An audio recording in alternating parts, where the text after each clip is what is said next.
Is everybody enjoying the con so far? All right, cool. This is a lot more than the 5 people that I expected to show up, so thank you all. I paid them. Thank you. There will be presents for best heckling or questions. I don't like your hat. What's that? I don't like your hat. Please take it off. I'm good. I don't have anything underneath it. There we go. So, I'll do a little bit of an intro before we dive into it. My name is Shawn. I am the head of forensics and incident response at Yahoo. That includes security operations, what most people would call SOC. We don't call it that anymore. As well as incident response and forensics program, and there's some engineering mixed in. I've run a bunch of SOCs, built a bunch of SOC programs. I was a breach consultant way back before that, and I host a couple podcasts when I have time. I also suck at Twitter, but feel free to hit me up there. Like, I answer messages anyway. So, let's dive into it. What is the SOC, or Security Operations Center in this? Because I realize when I throw it out on Twitter, everybody gives you some cheeky answer that SOC stands for something else, even though it's pretty clear that this is what I'm talking about. Opinions range pretty wildly, right? I believe the description of the talk says it's just a place where dreams go to die. Anybody in here actually work in security operations, by the way? Oh, good, quite a few people. Of those people, how many of you really, really love it? Versus how many of you people are hoping, or how many people are like hoping for more? I'll take that. So, disclaimer. Experiences vary wildly. These are different everywhere you go. Different programs run different ways. I mean, we run our program very differently than every other program I've ever seen. But let's kind of break into my definition here. It is one of, if not the most important part of a security program. Now, we could toe-to-toe and say vulnerability management is up there pretty good too, because vulnerabilities matter. But at the end of the day, that is your front line. Those are the people that are there to stop bad actors from doing something. Why are we here? Find badness, protect users. 4 words, very simple. Your mission statement may vary. But we're gonna focus on kind of those 4 words for now, because that'll help break into kind of the rest of the concept of the talk. So what is it usually like? Well, honestly, it has the least experienced individuals. How many people think that SOCs are entry-level jobs? That they should be or that they are? That they are. They are. How many people think that they should be? I see a couple. We can address that. They're given little to no trust or ability. So click button, do thing, follow playbook, don't think. They have low visibility or an over-reliance on tools. They deal with a mountain of different alerts, which breeds into this concept of fatigue, and they have almost no control over what that means for them or in their life. They're not empowered to find a root cause, any cause, to investigate, to remediate. They can't fix security problems, they can only escalate. They face this concept of death by 1,000 cuts in a lot of ways. And they become a stepping stone, something to get away from, something to get out of. So anecdotally, what I will say is, it doesn't have to be that way. I've got folks who have been with me for 20 years in an operations role. My average is somewhere between like 3 and 9 right now, because it's all about how you scope this to meet the mission. So why is it like this? Ooh, moving pictures. Why is it like this? Well, we hit it a little bit. There's a lack of a clear mission or purpose that exists. There's a lack of trust in individuals. There's these tiered structures or these artificial boxes that people are given. Segmentation, infighting, ego, because we don't have any ego in this industry, right? A need to justify itself to the business. Why are you here? Or what most people would call metrics help. And because that's how it's done everywhere. I gotta remember that the images move when I click the button again. So let's dive into these issues. So let's talk about that lack of clear mission or purpose. So what happens if you have that? And I kind of broke down all those problems with the reasons why they exist, right? So you have that mountain of alerts. You're not empowered to find root cause. You can't fix things because you don't know why you're there. You're there because you're a compliance checkbox. You're there because You're the entry-level position that escalates to something else. You're not in a position where you can actually make a decision or better a program. So let's break that down for a minute. Why are we here? Find badness, protect users. If you can extrapolate everything down to a very simple mission statement, especially when you're in an operations world, you can take that whole concept and you can say, everything that comes in, everything that they want you to do, does that meet my mission? Does that help me find bad stuff? Does that help me protect my users? No? Well, then we're not gonna do it. If it does, then let's figure out the best way to go. Thank you for coming late, TJ. Welcome. It's TJ Knoll, everybody. It's TJ Knoll. That's called my doobie. Nerd. Thank you. So lack of trust in personnel. This is a big one, and part of this is because so many people see an operations center as an entry-level job. People come in, they're not allowed to do something because they click this button and they could break something. So let's talk anecdotally about that for a second as I look at my legal rep, who, if she starts shaking her head, I have to be careful. So if this is bad, like a bad story, it's her fault, not mine. Suck it. Fair. So I had an intern a couple years ago that I hired, who's now a full-time employee. 3 years. We had a big case. Not gonna say what, not gonna say who, none of that. Big case. Old intern running the case, 3 years experience. Still a junior, technically, in our program. Part of that case involves reaching out to an external third-party CISO and basically interrogating the individual. Who did it? Me? As the person who runs the program? Our CISO? No. The intern who became a full-time employee. Why? Because we trust him to do a good job. And what did he do? A great fucking job. Damn good job. If you give people the ability and trust to do things, they will surprise you and they will do a great job. So let's hit that. Every person that you hire for a reason. From the intern, which I actually think my this year's intern is probably in the crowd somewhere, to your CISO. Because they had a skill, because they brought value. What that means is they deserve a voice and trust. That's paramount if you want to build a good team. Or you're evaluating teams that you might want to be on and you want to be on a good team. Find a place where you're trusted, where your opinion matters, regardless of your level. So tiered structures, swim lanes. Again, a whole bunch of stuff that you have to deal with. This all kind of comes back into the trust piece. But from a business function perspective, this one probably makes the least sense to me. I understand the risk that something can break. That's a real thing. But honestly, call that a learning experience. Move on. It's cool. The problem is, and there are places lower than the basement. I have learned that. The problem is, why short yourself on people? Like as a business leader, why short yourself on a person? If you have a junior who wants to do more, why not let them? How does that hurt you? What does that do for you? Does it hurt you?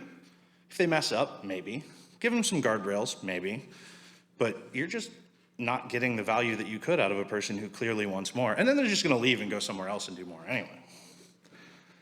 So do away with the artificial barriers.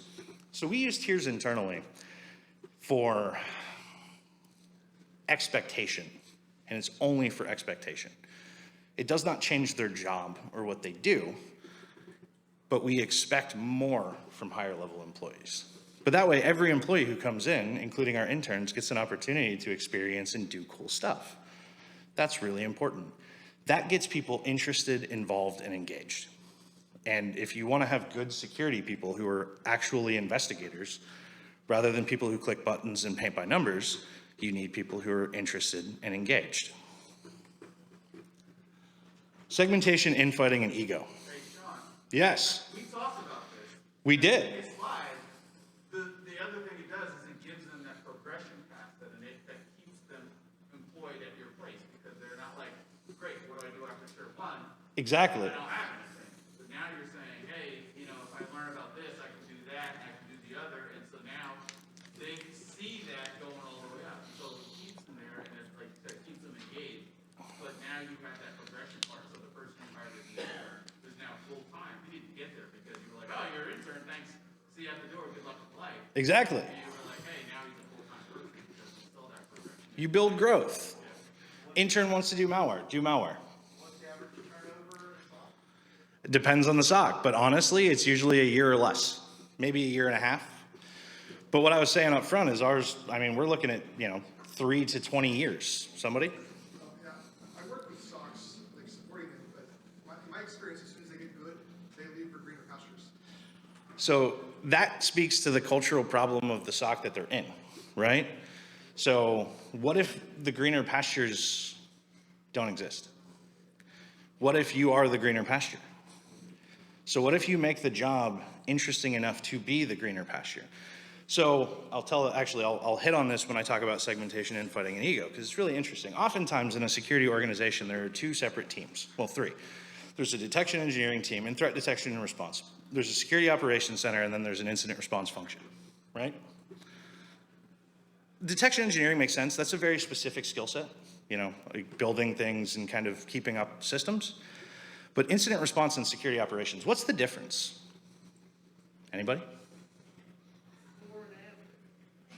Okay, before and after? What? Depth of investigation, okay.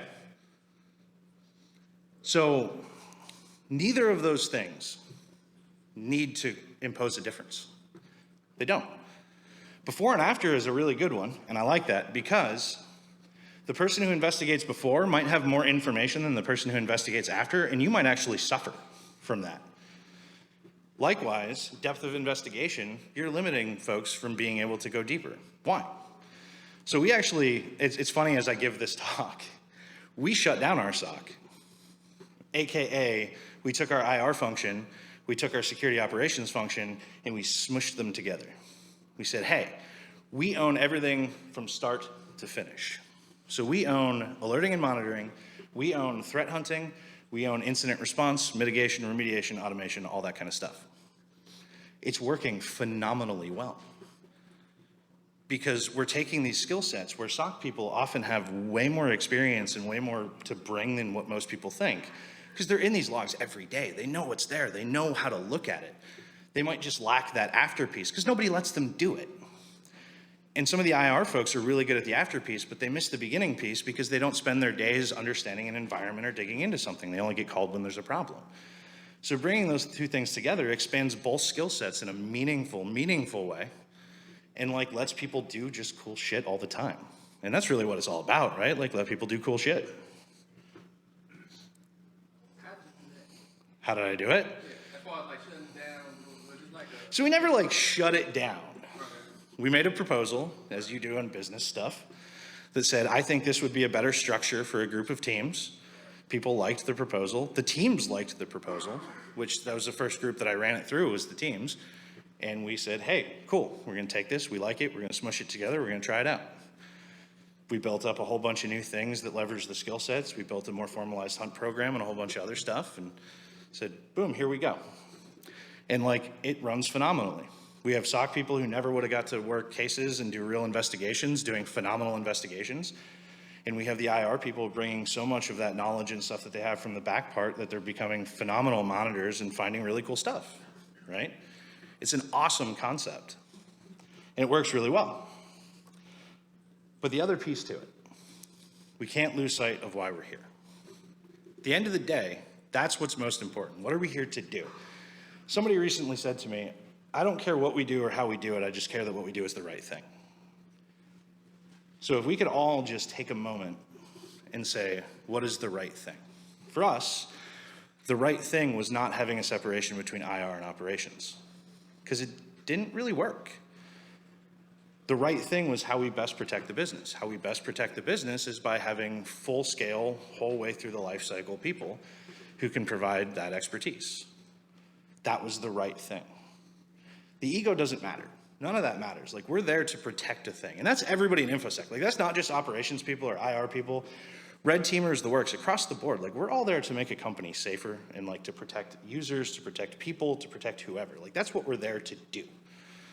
If we don't lose sight of that, we can actually make really good decisions about how we can best achieve that outside of our own personal goals, which are important.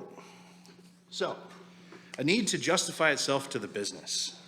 This is a fun one because this is the one where I talk about metrics and everybody goes, ugh, numbers, math. Numbers and math aren't that bad, but they do get misused a lot. And it's really easy to misuse numbers and math. Spin a good yarn. Tell a story and tell the right story. The numbers at the end of the day serve as a purpose of telling a story, to move you in a direction that needs to go. Be honest about it, like don't manipulate them, because that's not cool, right? Like data is important.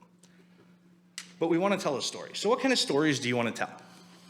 Well, we might want to know who's attacking us. That's a good story. We might want to know what they're attacking. That's a good story.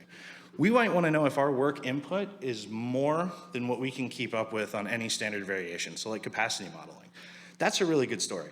Notice that at no point am I talking about individual metrics because those come way later, and for the most part, like if you trust your people, you have less of a need for that until you don't anymore. But what story do you want to tell? And then how are you going to use that story to get things that you might need?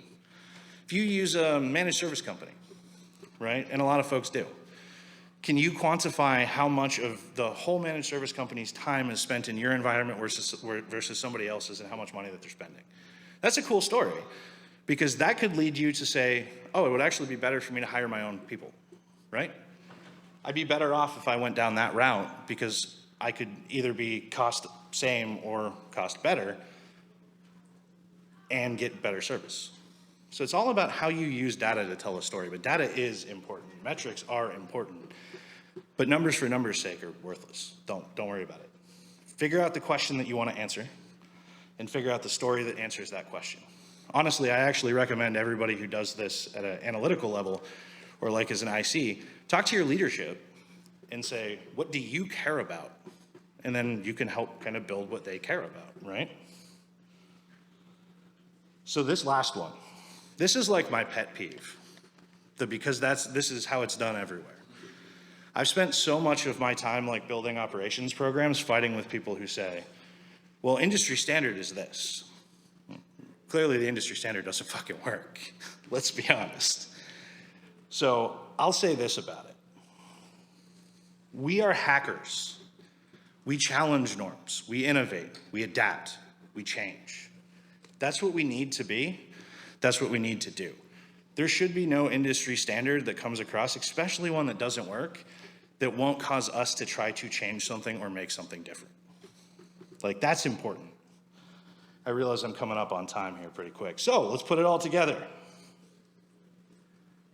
Run cool security operations and let people do cool shit. It's really the end of it. But questions, folks? That works surprisingly well at 20 minutes. So the design that you have come up with where you merged everything together, are you allowed to make that public so other SOCs can look at it or leaders of those SOCs can share it? I mean, I don't see any reason why I can't talk about some of it, but I'm getting a no head shake, so. How do you handle the 24/7? Do you have 24/7? If so, how do you staff that with some of your more senior people who have been munched into this thing? So we actually kind of stagger throughout the day. So instead of your typical like shift to shift to shift, we stagger across the calendar for the most part. Two questions. One, what are the cool shit that people tend to gravitate towards in that environment? Two, how much does compliance still get in the way after you've adopted this model? So it's just like so let me hit the first one first, right? Working with compliance is like working with legal. Hold on, I'm getting to a good part here. They don't have to be your enemy. You can use compliance. So people complain and gripe about compliance teams a lot. You know what compliance does though? They give you teeth. Teeth are valuable. You need teeth to accomplish things. So instead of sitting through the audit and going, oh, it's such a pain in the ass, like sit down and talk to them about what your real problems are. Figure out how you can map those to different regulations and then figure out how you can use that to get the things that you need to move forward. That's teeth. That can push the businesses to do things that you need them to do or the rest of the business to do those things. Look at them as friends and not enemies. And what was... It sounds like the other question was cool shit, but getting on that point though, it sounds like the key thing you need here is leadership to buy into this whole thing. you always need leadership to buy into a thing. Like, I hate to say it, but you kind of always do. Yes?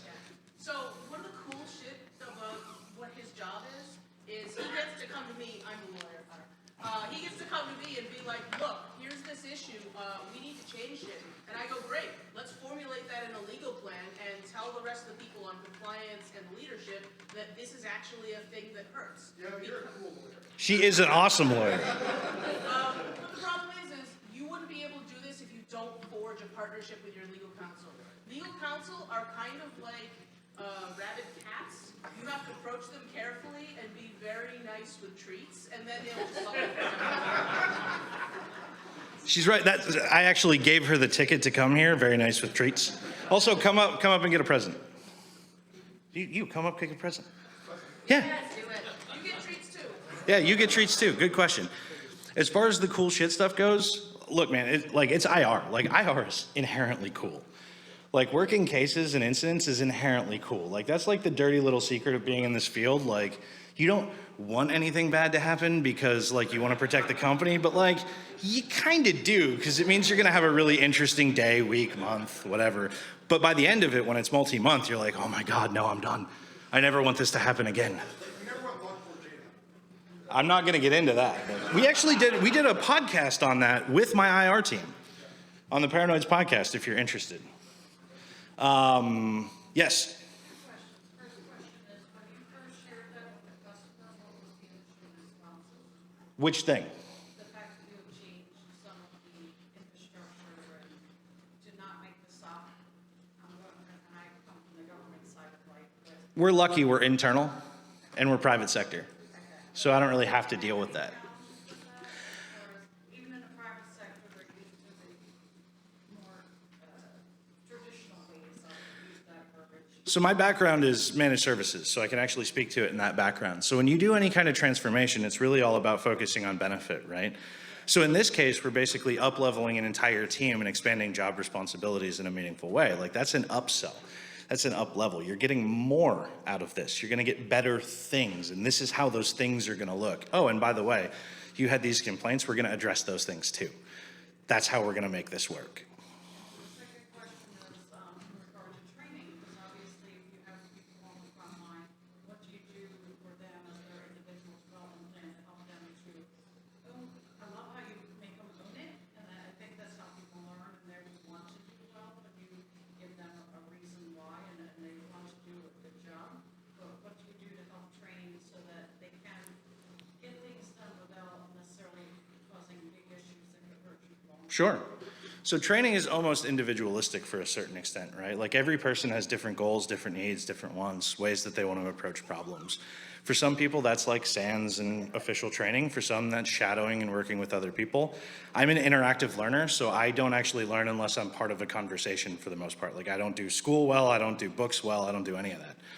So understanding how people need to learn and then being able to tune what works best for them. But there's a phrase that I'm a big fan of. You know, everybody says, like, InfoSec is sink or swim, right? I hate that phrase, but I will drop somebody in the ocean. But I'll be standing right next to them on a boat with a life vest just in case they need it. Who else?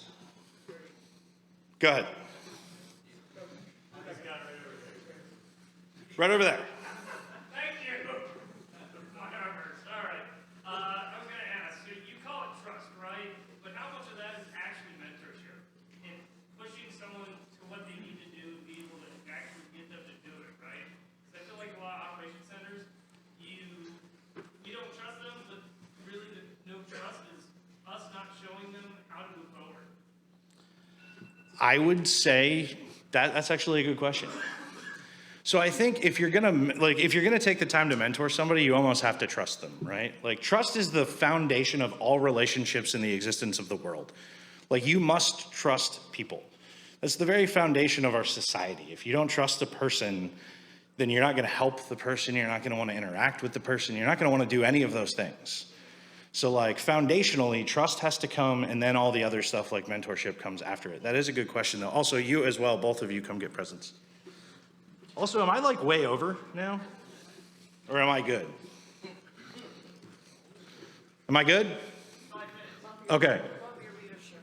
Thank you very much. Thank you. Go ahead.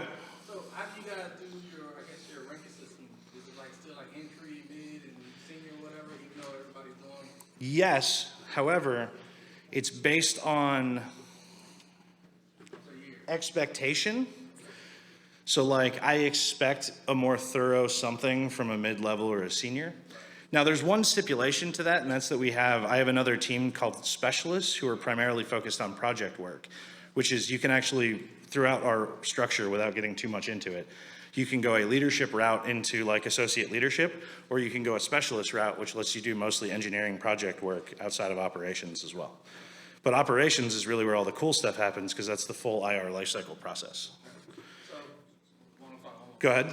So based off of your experience, I've heard the same type of structure or whatnot in like the financial sector.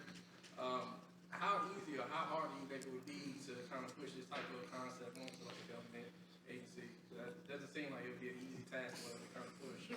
There's a reason why I don't work in government anymore. They're very resistant to change. Right. But if you have, it ultimately comes down to, do you have a good leadership team? Like I'm very lucky. My leadership team the whole way up the chain, like my boss is one of my best friends in the world. Like my wife thinks we need to go take cute pictures together. And my whole leadership chain trusts me and the team to do what we need to do effectively.